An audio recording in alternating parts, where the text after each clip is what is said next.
Los orígenes del padre Roberto Lebège Curé se remontan al mes de diciembre, día 12 del año 1924, en la localidad de Lyon, Francia. Le correspondió vivir bajo el alero de una familia humilde, lo cual fue el signo de una vida marcada por la sencillez, compromiso comunitario y social. En primer lugar hay que decir que su padre era obrero en la zona de Lyon, la región de Champaña, al norte de Francia, y su mamá era dueña de casa.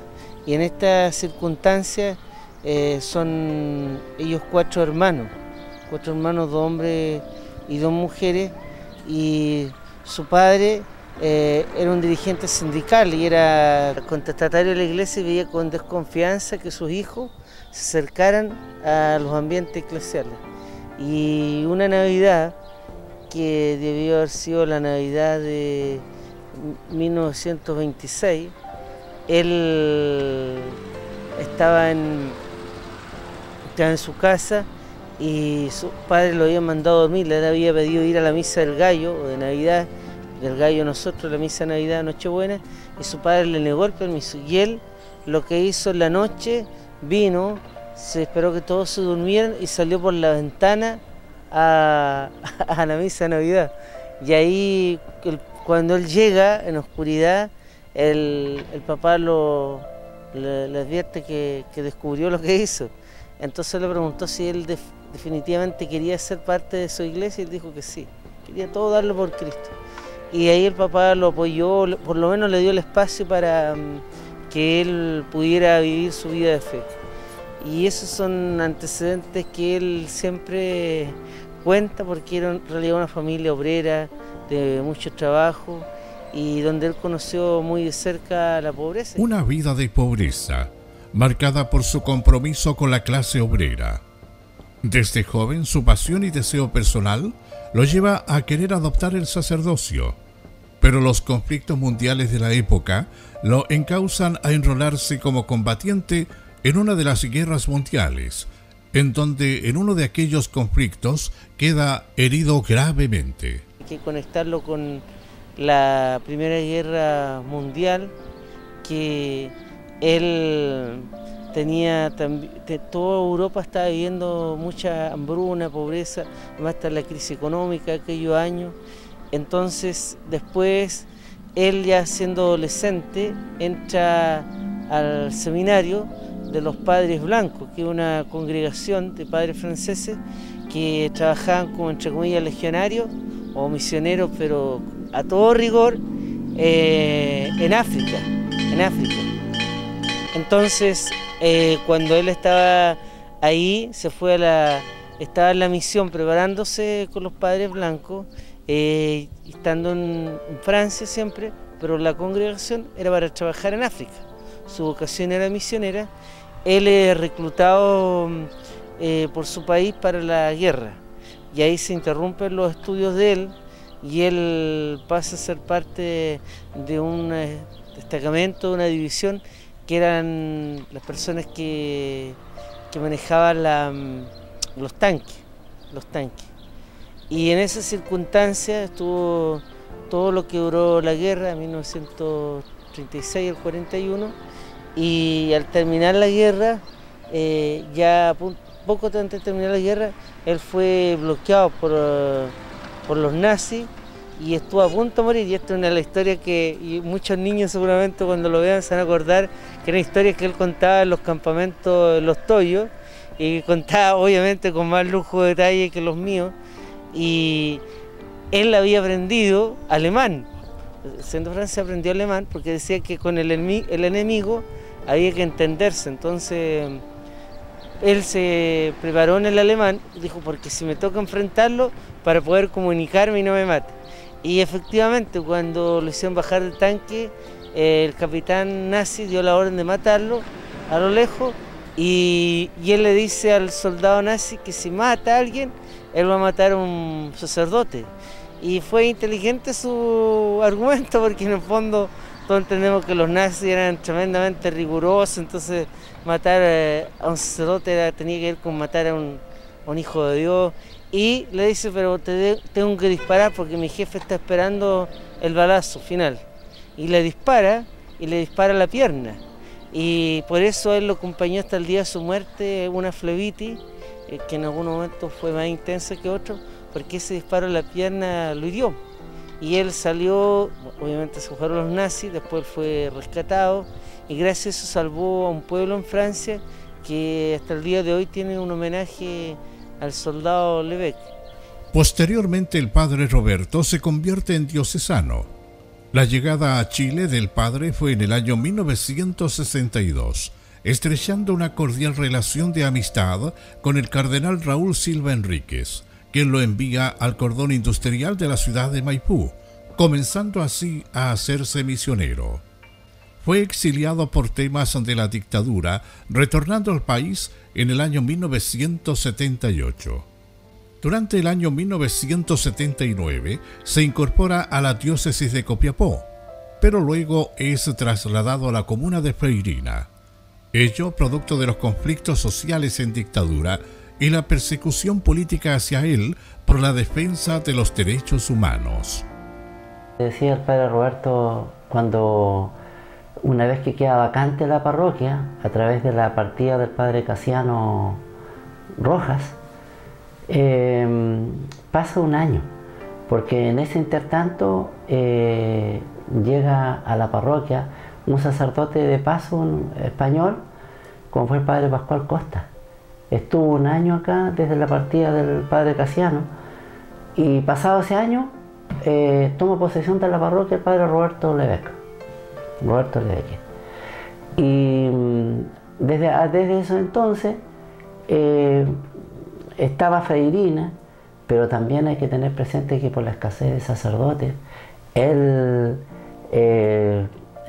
obispo del entonces, que era Monseñor Fernando Aristías, le encomienda esta misión de llevar las dos parroquias simultáneas. Por lo tanto, lo nombra párroco tanto de Freirina, de la parroquia Santa Rosa de Lima, como de San Pedro Apóstol de Huasco. ¿Ya?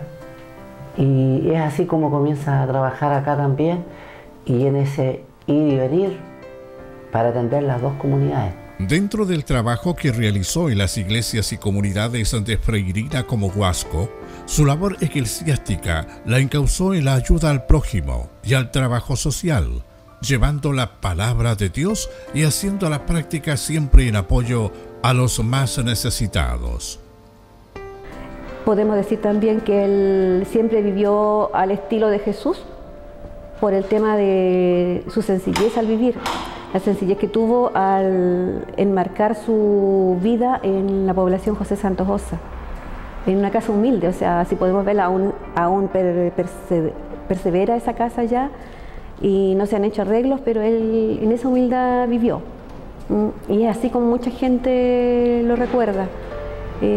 Son tantas vivencias en verdad, pero en la parte eclesial podría ser eso, la formación, tanto para los niños como para los adultos. Él se preocupaba generalmente de crear. Él hizo muchas formaciones, hizo muchos folletos, por ejemplo, la pastoral de los enfermos, la pastoral de los niños, documentos sobre la nueva evangelización que también fueron utilizados a nivel de diócesis. Y ese tiempo contábamos con la gracia también de contar con él y además con el padre obispo don Fernando Aristías.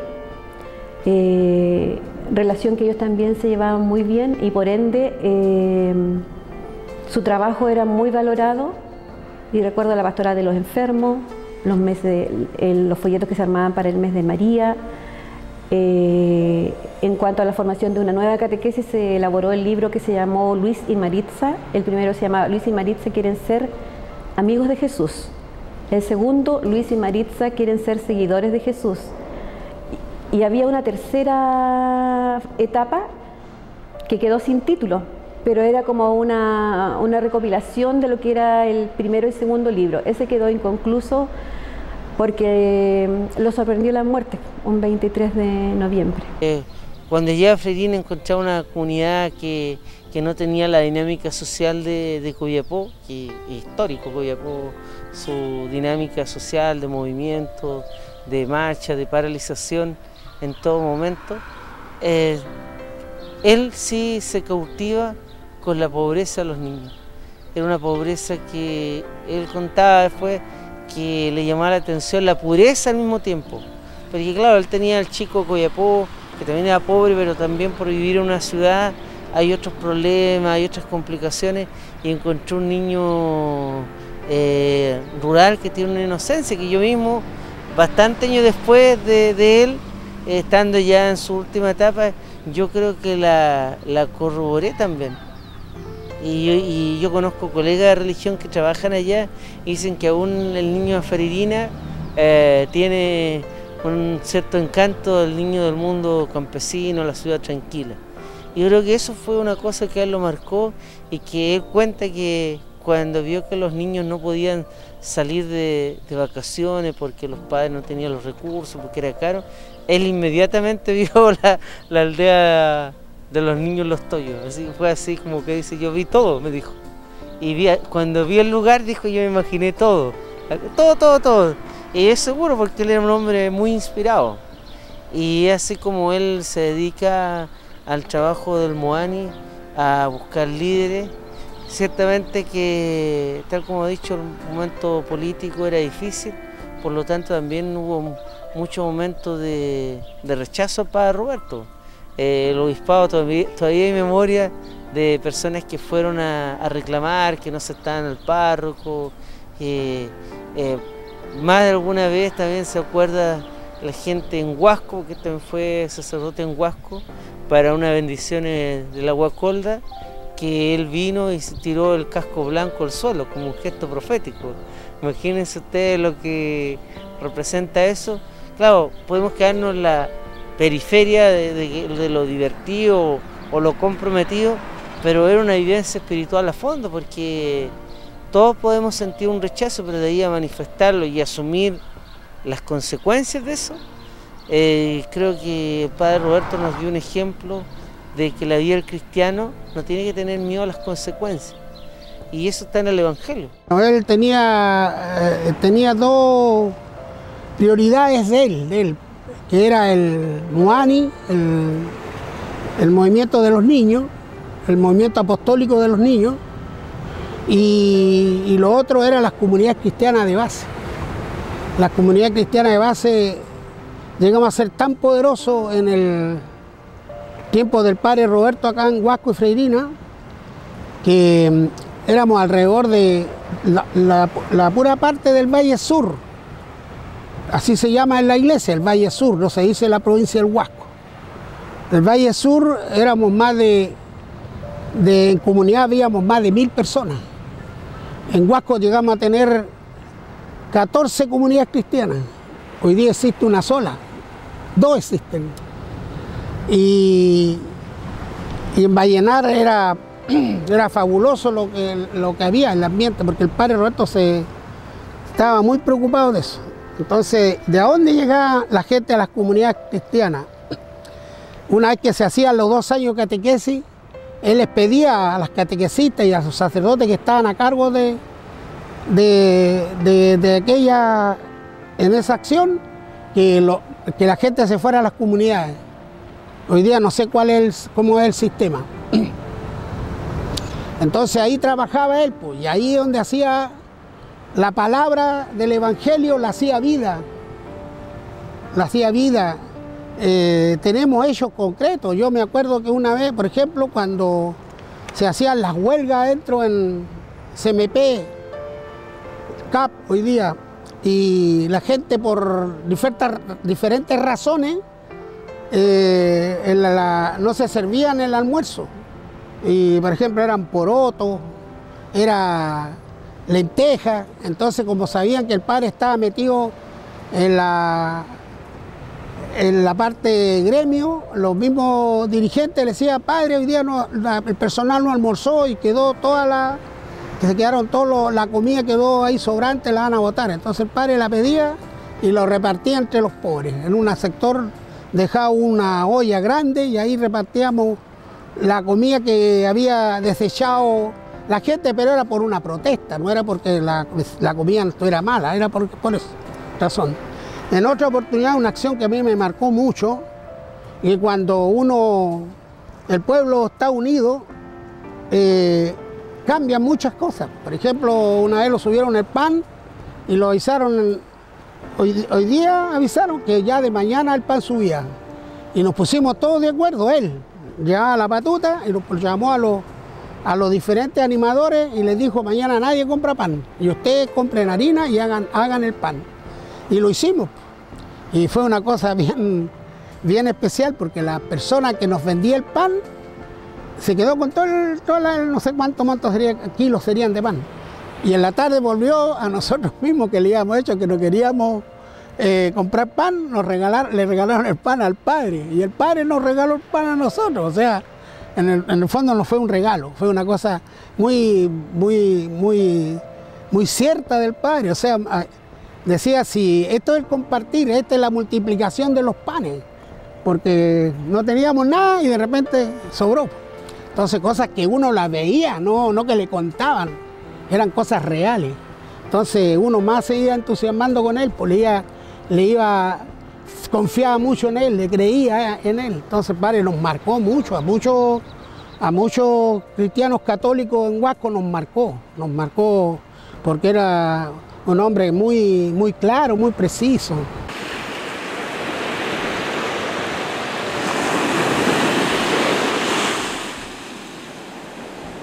Pero no solo fue un hombre generoso, sino que también cumplió en la práctica lo que decía la Biblia.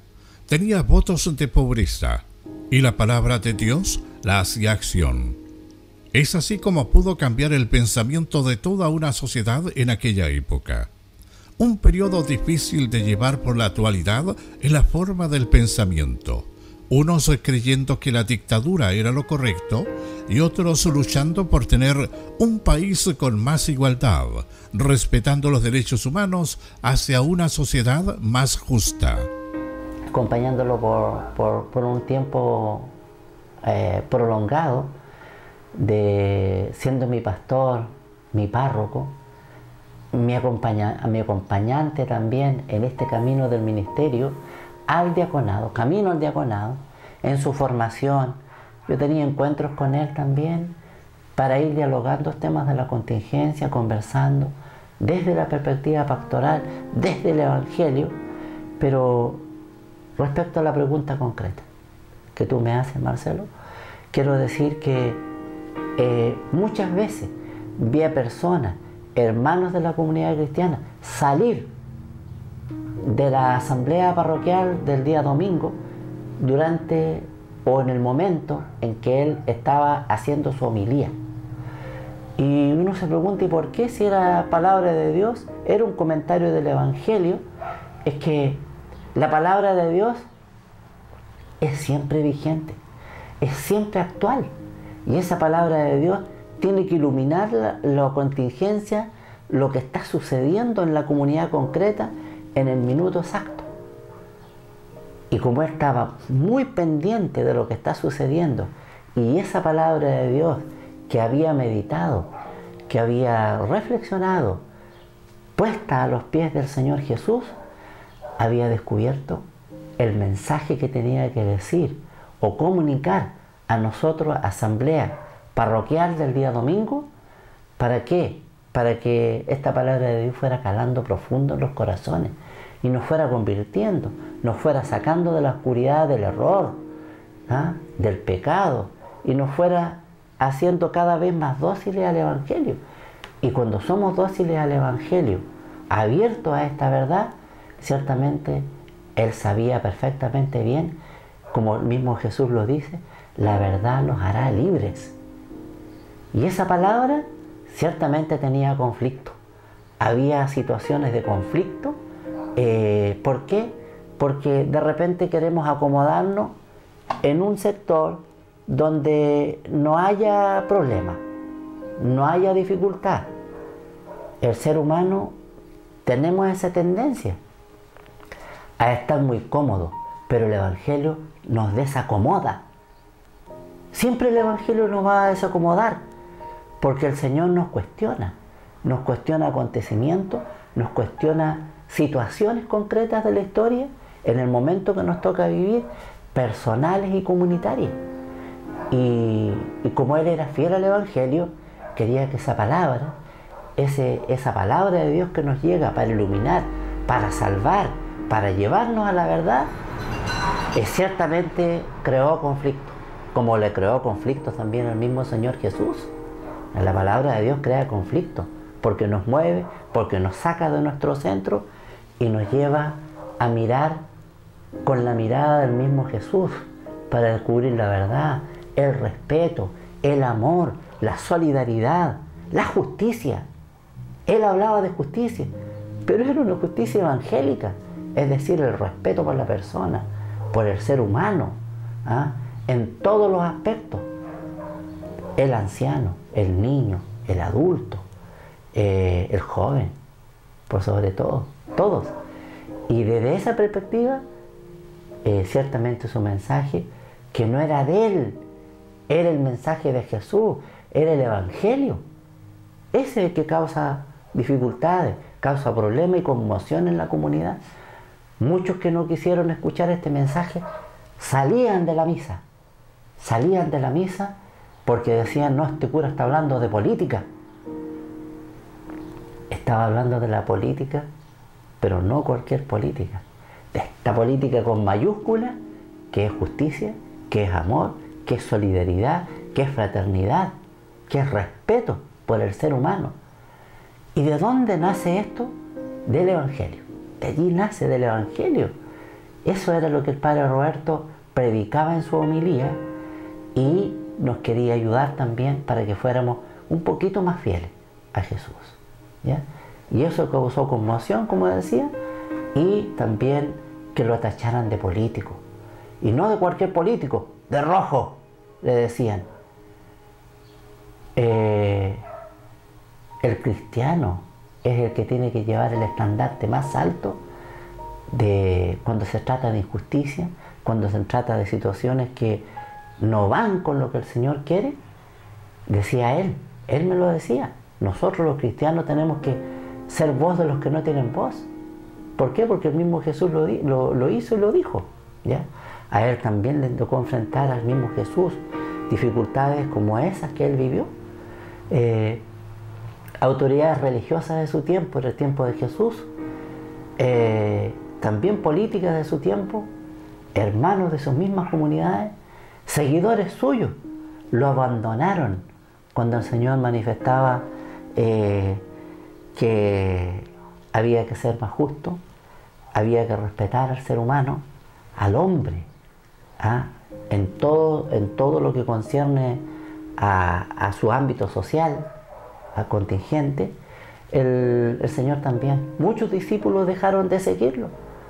Y cuando dice, por ejemplo, me viene a la memoria en este instante, cuando dice el Señor, el que no come mi cuerpo y bebe mi sangre, no puede ser discípulo mío.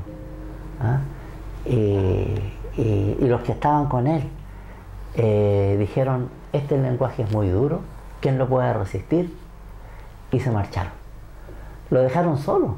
Y finalmente estaban Pedro y los demás, los 12, pero también estaban desconcertados, como que lo querían abandonar al mismo Señor. Y Jesús le dice, ¿y ustedes también quieren abandonarme? ¿Quieren irse? Y Pedro responde, movido por el Espíritu Santo, Señor, ¿dónde iremos? Solo tú tienes palabras de vida eterna, ¿ya? Es muy importante porque yo descubro cada día cómo el Padre Roberto tenía interiorizado el Evangelio y al mismo Señor Jesús, ¿ya? Y desde esa realidad, él no temió nunca arriesgar su propia vida para anunciar a Cristo del Evangelio, al Señor que fue delante de sus ovejas, que puso en peligro su vida y finalmente entrega su vida en la cruz por amor a todos nosotros, este pueblo, esta humanidad, hijos de Dios. ¿Ya? Eso es importante y que lo quería destacar también frente a tu pregunta. Como habíamos dicho, Feririna, Huascos eran territorios muy mansos, muy dóciles a la dictadura militar y era totalmente entendible, daban lo pequeño del puerto, también que la gente corría el riesgo de la vida, donde no se sabía si había un delator entre medio, cuántas comunidades cristianas en Santiago y obviamente aquí también fueron infiltradas por informantes de la dictadura militar, por lo cual no era fácil llegar y hablar. Y el padre Roberto lo que tenía en su horizonte, y esto no lo imagino, sino que lo dialogamos tantas veces con él, era cómo ayudar a entregar herramientas de liberación a las comunidades, en el sentido de que se hicieran protagonistas de su labor. Sabemos que hay mucha tentación al populismo, al asistencialismo, es decir, lo que el pueblo pide le damos y le ayudamos nomás, pero sin haber una liberación o un desarrollo de fondo de las comunidades populares, los sectores más marginados. Y el padre Roberto era totalmente contrario a eso. De hecho, con el alcalde Noman Elías de la dictadura tuvo fuertes discusiones porque hubo una clara política de asistencialismo en la última parte del gobierno, sobre todo Huasco y Freirina, para dar cosas. Y él entendía que al pueblo no había que darle el pescado, sino la caña de pescar. Y en ese sentido, algo que él abogó mucho es que las personas tuvieran la herramienta del derecho, de la información, de respeto a su dignidad personal para manifestar su mirada sobre el mundo.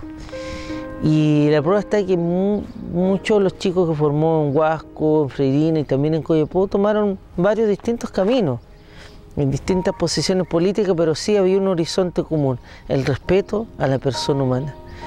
Siempre vio la pobreza como una falta de respeto a la dignidad de la persona humana.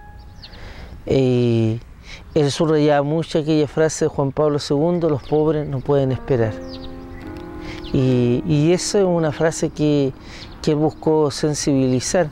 Hay incluso políticos de partidos de derecha que, claro, había una crítica directa a ellos por su apoyo al gobierno militar. No obstante, varios de ellos admiraron también al padre Roberto. Nombres no se pueden dar porque sería faltar a la discreción, pero quienes le conocieron se dieron cuenta que él tenía una mirada política transversal y en lo que atravesaba esa política era la persona humana. Todo lo que atentara contra la persona humana era algo que él resistía. De hecho, mismo conversando varias veces también criticó el gobierno de Fidel Castro porque él entendía que no había un respeto pleno a la persona humana. Y son cosas que no toda la gente sabe, pero quienes le conocimos más de cerca vimos esta consecuencia muy fuerte. Por eso no insistió tanto en la formación del laicado, de los niños, de las comunidades cristianas. Estuvo con ellos, creo que no se puede dejar de borrar su paso por Huasco. En Huasco fue muy fecundo su trabajo en las comunidades cristianas, gente que se metió en la vida pastoral, otros en la vida política, pero marcó a fuego a toda una generación en Huasco, porque además era un estilo totalmente nuevo de vivir el sacerdocio, sin cuestionar a los hermanos que estuvieron antes, pero él tenía otra mirada, de otra experiencia, que sin duda enriqueció y puso de pie a buena parte del laicado de Huasco, que hasta el día de hoy sigue caminando en la vida de la iglesia, al servicio de la comunidad de Huasco. La obra del padre Roberto, principalmente en Freirina, estuvo centrada en la creación del movimiento apostólico hacia los niños. Así fue constituido el grupo Moani, un movimiento que el padre Roberto apoyaba para los niños más humildes de Freirina, trasladándolos a la playa de los Toyos y así compartir con ellos en la fe y en el amor. Bueno, la llegada ya era recibida a los niños con las cocineras que ya estaban en la aldea ubicadas, instaladas, el desayuno, la distribución por grupos, el hecho de colocarle un nombre a su grupo y la distribución de las habitaciones para niños y niñas. Y ahí empezaba el trabajo formativo. Te voy a describir un día normal de campamento Moani con el padre Roberto. 8:30 la levantada, más tardar. Después el desayuno en los comedores, que también servían de dormitorio en la noche. Después venía el tema del aseo, que se hacía por grupos igual, al cual ellos tenían que colocarle un nombre. Habían nombres de carácter religioso, habían nombres de carácter chistoso igual, pero todos los niños se hacían partícipes y era de libre elección. A las 10 de la mañana más o menos se empezaba con la parte que significaba la formación. Se le entregaba a cada grupo contaba con el apoyo de un ayudante en este caso, de Moani. Y se trabajaba con un texto del Evangelio y a partir de ahí los chicos tenían que hacer una reflexión. Y no solamente comentarlo entre ellos, sino que el trabajo era esa reflexión, reflejarla en un papelógrafo. Ya después de ahí tenían a las 11 y media tenían permiso para ir a bañarse, a jugar, qué sé yo, hasta ser llamados para el almuerzo, que generalmente era a las 13 horas. Después de eso había el descanso y en la tarde se hacían otras actividades. En la tarde se hacían talleres.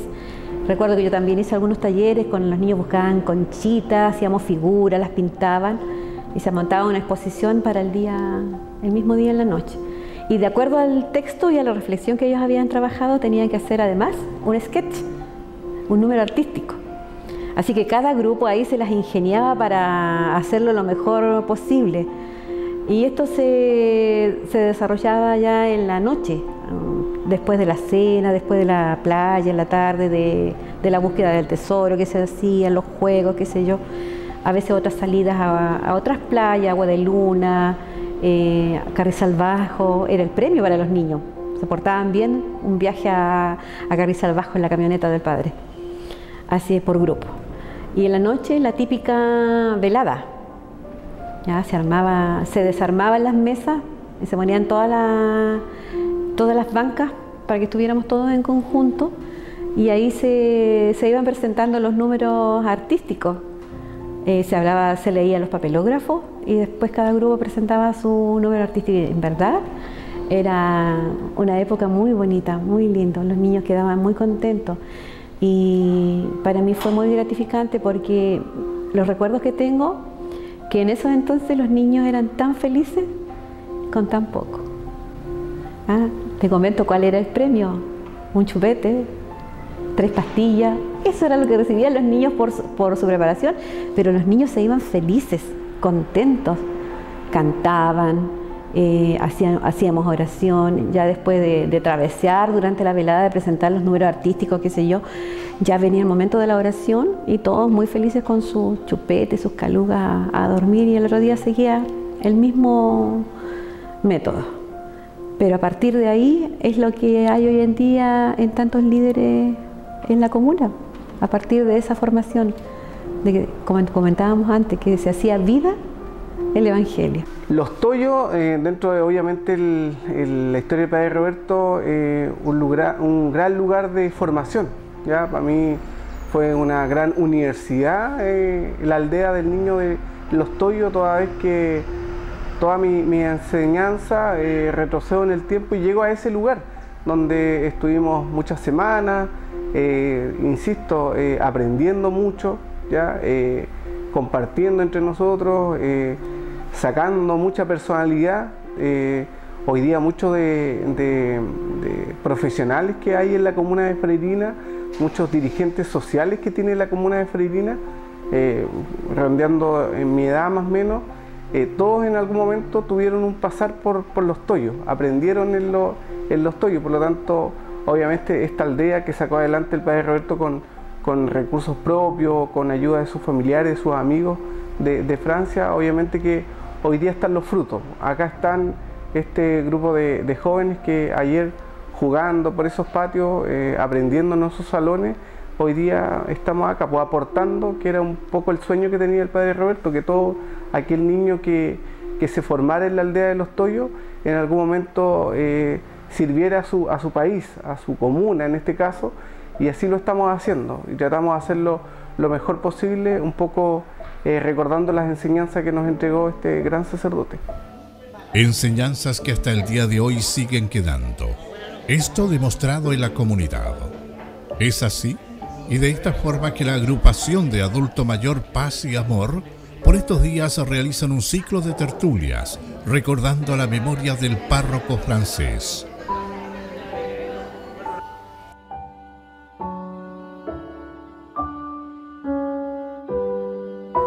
El padre Roberto, en una palabra, es muy difícil describirlo, porque fue todo un personaje en cuanto a su etapa como sacerdote, en su misión como sacerdote, como amigo, como formador de personas.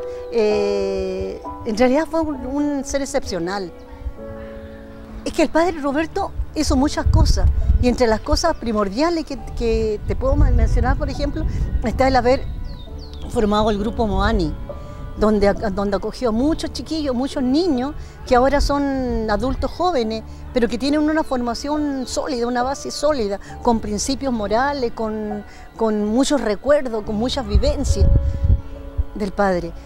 Lo otro también nos ayudó a formar, fue gestor de las queridas comunidades cristianas de base. De hecho, él nos entregó un libro. Él hizo de su puño y letra, preparó unos libros para las comunidades de base, que fueron de mucha ayuda para los que pertenecíamos a ella. Ayudó mucho a la gente necesitada. Él no miraba color político, él no miraba si era hombre, mujer, su talón de Aquiles, llamémosle entre comillas, eran los niños. Y como dijo Jesús, dejen que los niños vengan a mí, él tenía lo mismo. Primero que nada estaban los niños, los pobres, los que venían, los que iban a continuar el mundo, los que iban a hacer un mundo mejor. Ese fue el padre Roberto. Lo único que sé de él que fue bueno con los niños, le hizo su casa en Los Toyos, le gustaba conversar con todas las personas. Era estricto, en su sentido era muy estricto para hacer la misa, para muchas cosas. Yo de la comunidad cristiana poco sé porque yo llegué en los años 90 aquí. Ay, sí, íbamos en la misa, Semana Santa, a él le gustaba terminar la misa y poner un mesón en el medio. Y ahí se ponía el pan amasado, se ponía la uva y no me acuerdo qué otras cosas se ponía en la mesa. Pero todo se compartía ahí en la misa, al menos después de terminar la misa. En la población José Santos Osa aún permanece la casa donde vivía el padre Roberto, lugar que es recordado por muchos de sus más cercanos amigos. Cuando él compró este terreno, yo fui el que vine a trabajar con el equipo. ¿Ya? Él tiene una pena niño chico porque él era entusiasta de los niños. Y como yo vivía aquí al lado, y me dijo, con unas palabras más o menos regalonas, me dijo a mí, oye, ven para acá, le pegáis a la maestría tú mismo, por lo menos le dije, empeño la hacemos, ciérrame aquí con malla, hasta la punta ya, le cerramos con malla, le dije, trabajo todo hasta aquí, y me pregunta el padre, ¿cuánto va a ser, hijo? Yo le dije, como él era tan bueno con mis niños, yo le dije, nada, padrecito. ¿Y sabe qué lo que hizo? Me tiró las orejas y una pata en el poto. Eso fue los grandes recuerdos que me dejó mi tata. Y ahí él me dijo, aprende a cobrar tu trabajo, hijo. Siempre me daba cualquier cosa, me llamaba acá, me daba tecito, compartía con él un rato ahí adentro, por ahí conversábamos. Era muy bueno con los niños, aquí llegaban todos los niños, ellos los recibían, los llevaba a la playa, para allá tenía, cuando llamaba en Los Toyos, allá tenía un campamento allá donde llevaban a los niños allá, los llevaba a estudiar, para allá a hacer clases y todo eso. Y los niños lo querían mucho de aquí. Fue grande el cariño que estos dos hombres le tenían. Es por eso que uno de ellos, Don Manuel, junto a un amigo, crearon una canción para él.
tanto quería.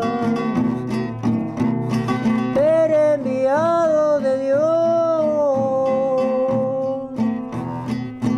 para muchos ser un santo.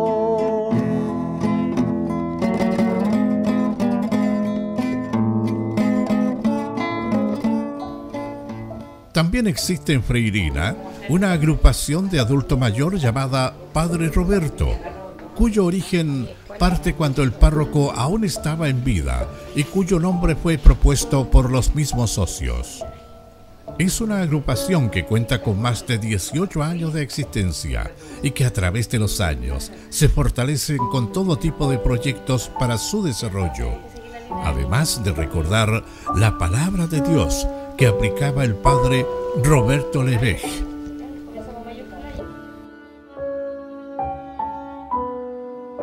Padre Roberto significa mucho para mí y para todas las personas que viven acá en la población, porque fue una persona muy bueno con todo, a donde él sabía que habían personas escasos recursos, allá él estaba. También llegaba muchas veces con su cajita, ayudando a las personas. Y así, con los niños, sobre todo con los niños, y los llevaba siempre a Huasco. En este tiempo de verano siempre los llevaba a Huasco. No sé cómo el nombre que le tenía él, tenía ya como un castillo así donde llevaba a los niñitos. Pero él no pedía nada, a cambio de nada. Yo con él teníamos mucha cercanía porque como le estaba diciendo, del papá del niñito que le estaba diciendo, vivían ahí. Entonces yo iba para allá con él en la Navidad, cenábamos con el padre Roberto, porque ella el Teo, más bien dicho, le decían al Alfredo. Lo invitaba y cenaban en la casa de él en la Navidad. Y por eso que nosotros lo adorábamos a él. Él estuvo en la casa cuando falleció mi yerna, él lloró. Y la guaguita que ella tenía la tuvo en los brazos. Por eso que él lloraba, porque tenía que adorar a los hijos, los niños. Y la guaguita de la niña, como ella falleció del parto, entonces él lloró con ella en los brazos. Por eso nosotros lo queríamos mucho. Yo lo quería mucho al padre Roberto. Y por eso cuando en las Navidades cenábamos con él ahí en la casa del Alfredo, de la hija mía. Por eso yo lo adoro.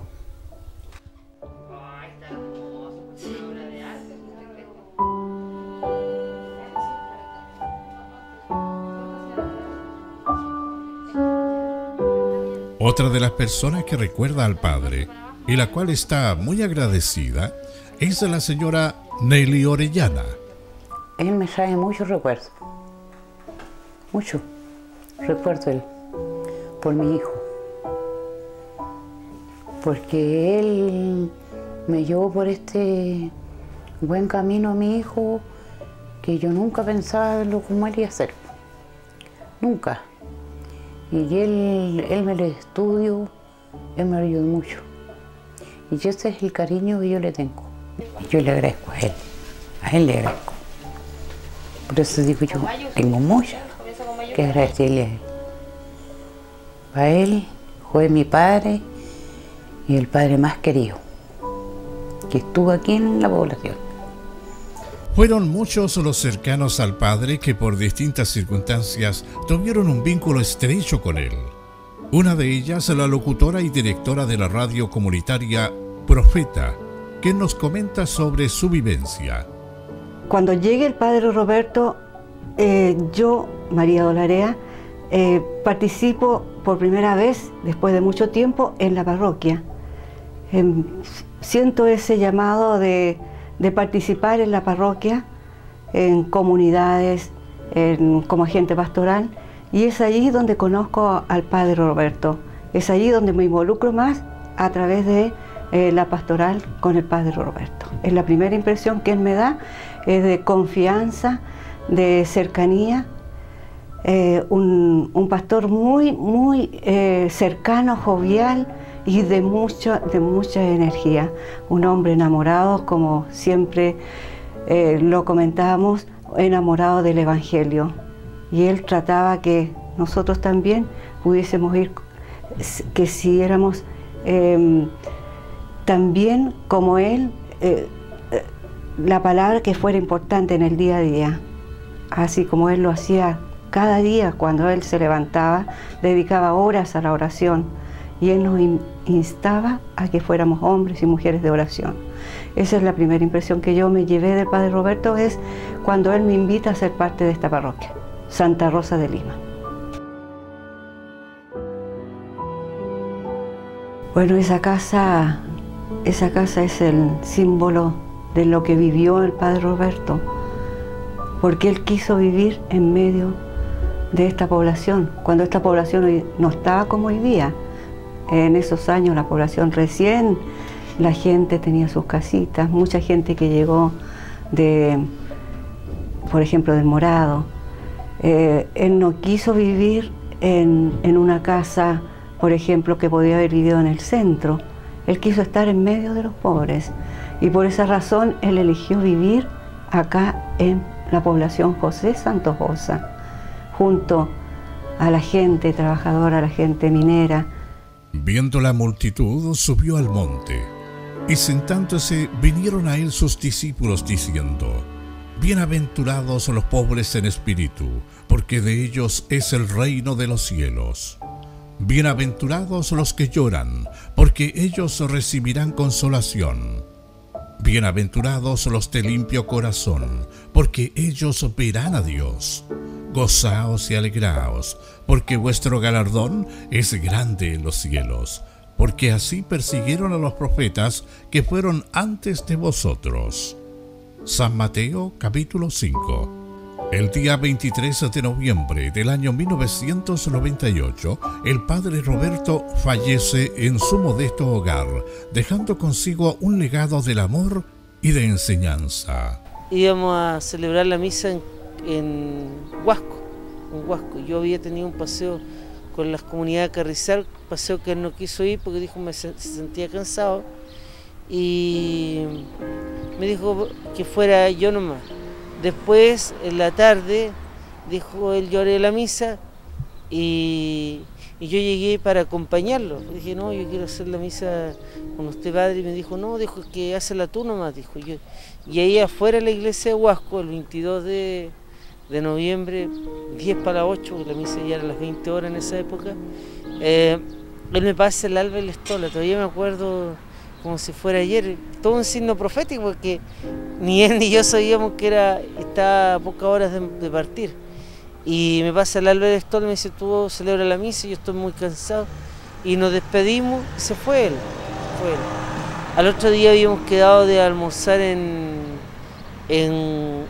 Huasco. Teníamos dos casas, en Freirina y en Huasco Puerto, la población O'Higgins.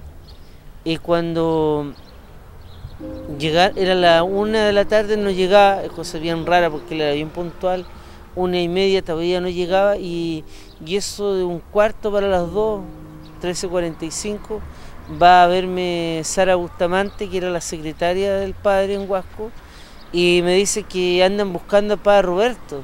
Yo digo, no, si él ya va a tener que... No, me dijo, si él no ha hecho ninguna actividad, no hay señales de él. Él quedó de juntarse con el padre Fermín Martín, un cura catalán que era párroco en Alto del Carmen y que había ido a Los Toyos. Se habían quedado a juntar, tampoco lo atendió a él. Y ahí sí que nos quedamos alerta, y dice...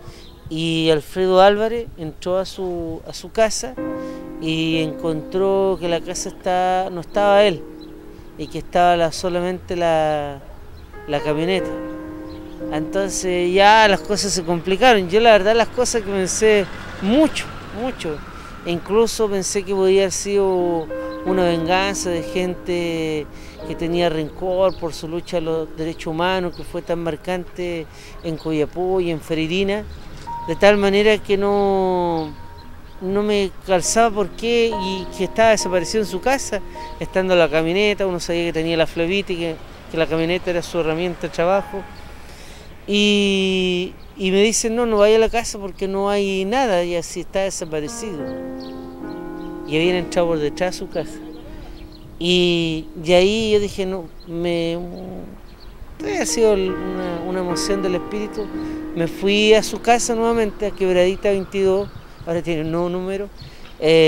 Nos fuimos a su casa, fui solo, llegué allá, entré yo con mi llave, la que teníamos, y no encontré efectivamente el cuerpo del padre, tal como habían dicho, pero estaba su camioneta. Entonces empecé a mirar, y cuando ya estábamos, dije, no, aquí hay algo que no cuadra. No, y empecé a revisar sus cosas, a ver si encontraba, mejor que lo habían raptado o algo. Había muchas explicaciones. Él también alguna vez dijo que él se había escapado varias veces de ser raptado. En Coyapó tuvo varias veces seguimiento de la CNI que se instaló previo a la balacera de su casa. No, era todo posible. Además que está por esa época justamente Pinochet está detenido en Londres, era una suerte de coincidencia. De hecho, el día que enterramos es cuando dejan definitivamente detenido y no le dan el habeas corpus a Pinochet. Son cosas que no sé cómo poder leerlas, cada uno puede hacer su lectura. Y estaba a punto de irme cuando dije, no, hay algo imposible que el padre se haya ido por su propia voluntad aquí. ¿Y saben por qué? Porque encontré sus únicos zapatos. Él tenía un solo par de zapatos, no más que eso. Café.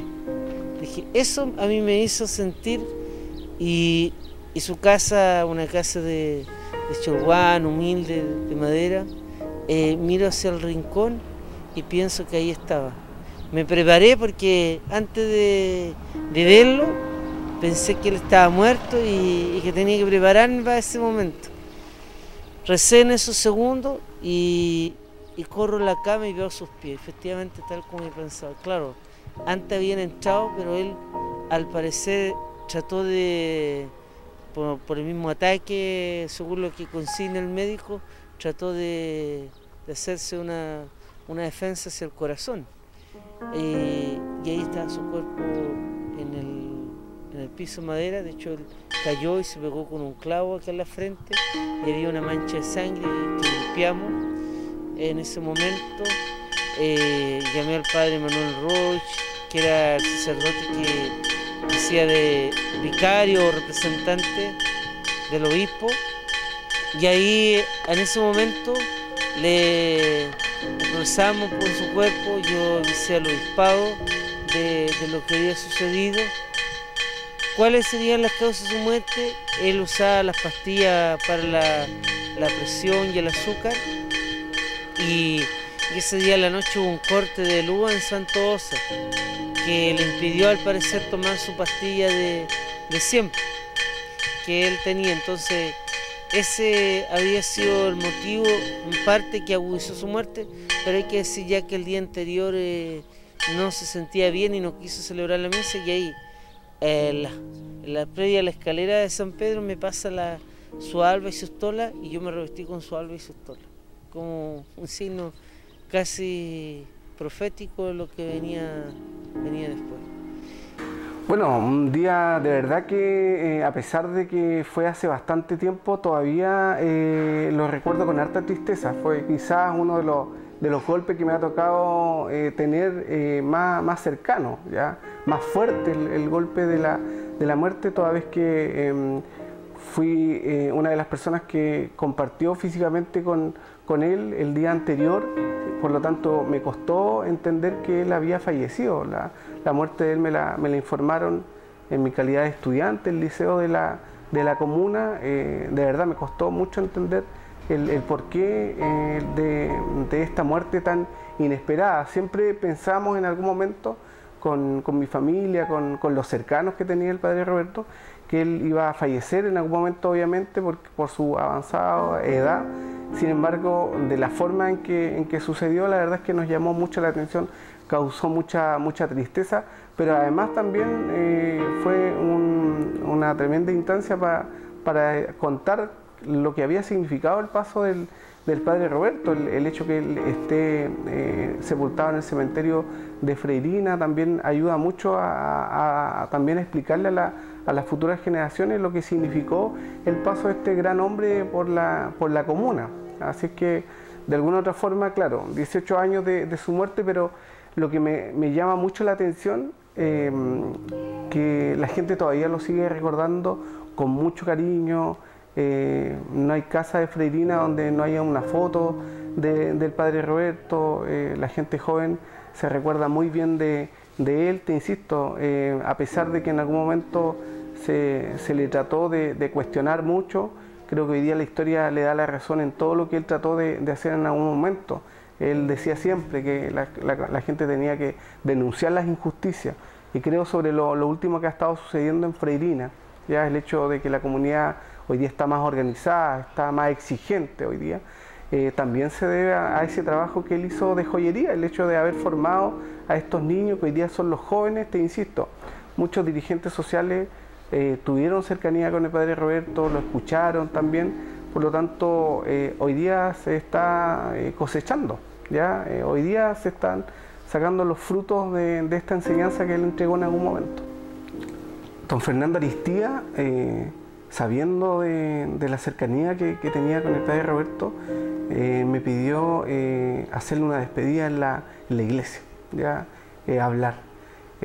Con los nervios que significaba para un adolescente dirigirme también a una multitud para justamente despedirme del padre Roberto. Lo hice con harta fuerza, con harta valentía. Mucha gente de Freirina también tiene recuerdos de ese momento en que me tuve que dirigir. Había muchas autoridades ese día, que la iglesia Santa Rosa de Lima llena de gente que viajó de muchos lugares para poder despedir al padre Roberto. Fue una ceremonia bien especial, bien emotiva, que también recuerdo hoy día.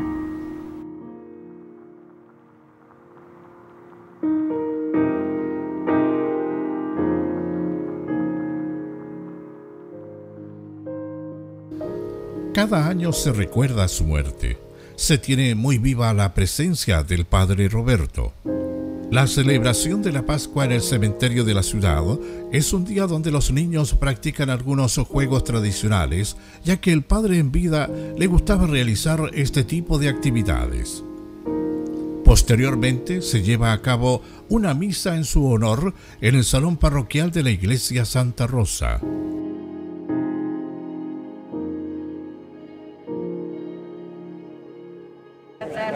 Claro, vengo de Copiapó, fui compañero de Roberto. Muchos años atrás quería venir a estar con él acá, siempre que vengo rezo acá, mucho. Caso de Roberto, fuimos muy buenos amigos, vivimos juntos durante 2 años con Roberto. Para mí, yo digo siempre, es un profeta. Yo hablo de que en Atacama tenemos un santo, un profeta y un mártir. Cuando hablo de santo me refiero a don Fernando. Cuando hablo de profeta me refiero a Roberto. Un hombre que hablaba y hablaba por boca de Dios, que era voz de los sin voz. Por eso Roberto fue muy importante en esta tierra de Atacama. Y como dice Mauricio, compañero y hermano en el sacerdocio fuimos durante un buen tiempo. Yo ahora traía 2 fotos de Roberto, una cuando él llegó a Chile, cuando era joven. Igual aparece sin barba, que la voy a enseguida ponerla ahí, y otra cuando ya tenía él más edad. Él mismo decía, me acuerdo, en uno de esos encuentros que hubo en Talca, del Prado, se encontró con unas personas que en ese tiempo eran el grupo juvenil que él tenía cuando llegó a Santiago, que era la Acción Católica. La señora ya era de edad, que incluso yo le eché la calle. Si esta señora era joven, ¿tú cómo serás de viejo? Le decía, si ella tiene su edad, ya le decía. Y él se reía, no, y él después le preguntaba, ¿no es cierto que era bonita Yuber? ¿Te parecía actor de cine? Decía él. La señora decía, sí, decía él, porque él siempre decía así, echaba la talla. Y como le digo, aquí yo he traído, tiene una foto donde él sale sin barba cuando llegó a Chile. Y cuando llegó a Chile también, él siendo sacerdote joven y obrero, él trabajaba, era peluquero. Y a él en una concentración en Santiago le pidieron hablar por el mundo de los obreros. Y ahí él hizo un discurso bastante bonito y cercano. Como les digo, hay sentimientos encontrados el estar aquí muchos años. Yo, Freirina y Huasco, es una de las parroquias comunes que quiero harto. y que la llevo siempre en el corazón, y especialmente en los momentos vividos con Roberto y mucha gente de acá. Por eso yo les quisiera dar gracias al Señor y a Mauricio, que quise estar hoy día acá. Son 18 años y el ejemplo del padre aún queda en los corazones y las mentes de toda una comunidad de la región de Atacama. Sin lugar a dudas, el padre Roberto Leveje Curé fue una persona muy especial. Una persona que logró cambiar por varias generaciones a una comunidad entregando siempre su evangelio de amor, solidaridad y respeto. Habitante de la provincia del Huasco, habitante de la región de Atacama, y te quedaste en Freirina. Hoy te recuerdan quienes te quieren, los niños, tus seguidores y todos quienes de una u otra manera han sido parte de tu enseñanza, de lo que dejaste en sus corazones. Hoy seguimos tu huella y tu caminar, imborrable sea tu legado. Padre Roberto, así como nos guiaste, el corazón nos guía a recordar tu misión de fe, de amistad y de amor.